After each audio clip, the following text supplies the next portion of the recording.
तुझ बिन मजला विश्रांतीचा, तुझ बिन मजला विश्रांतीचा, स्वप्नेही कधी भास नसू दे, भास नसू दे.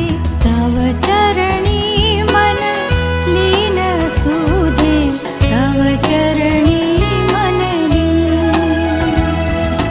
तव चरणी मन लीन असू दे, तव चरणी मन लीन.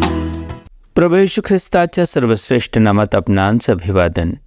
पवित्र शास्त्र बायबलमध्ये मत्ती कृत वर्तमानाच्या 15व्या अध्यायातील 32व्या वचनामध्ये असे लिहिले आहे, मग येशूने आपल्या शिष्यांना बोलावून म्हटले, मला लोकांचा कळवळा येतो, कारण ते आज 3 दिवस माझ्याजवळ आहेत आणि त्यांच्याजवळ खावयास काहीही नाही, म्हणून त्यांस उपाशी लावून द्यावे अशी माझी इच्छा नाही. या वचनात आपण पाहतो की तो सर्व जनसमुदाय सतत 3 दिवसांपासून प्रभू येशू ख्रिस्तासोबत होता आणि आता त्या लोकांकडेही खाण्यासाठी काही उरले नव्हते. येथे आम्हाला या लोकांचा प्रभू येशू ख्रिस्त, त्याचे वचन आणि त्याच्या अद्भुत कार्याचा अनुभव घेण्यासाठीचा उत्साह पाहायला मिळतो.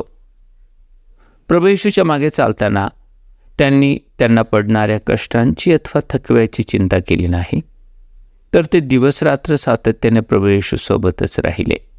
अशा लोकांबाबत प्रभू म्हणतो, तुझी कृत्ये, तुझे श्रम व तुझा धीर हे मला ठाऊक आहेत. तुझ्या अंगी धीर आहे. माझ्या नावामुळे तू दुःख सोसले आहे आणि तू खचून गेला नाहीस. प्रभू येशूवर विश्वास ठेवणाऱ्या आणि त्याच्या मागे चालणाऱ्यांबद्दल प्रभू म्हणतो, पहा, मी तुझ्यासाठी दार उघडून ठेवले आहे, ते कोणी बंद करू शकत नाही. तुला शक्ती थोडी आहे, तरी तू माझे वचन पाळले व माझे नाव नाकारले नाही.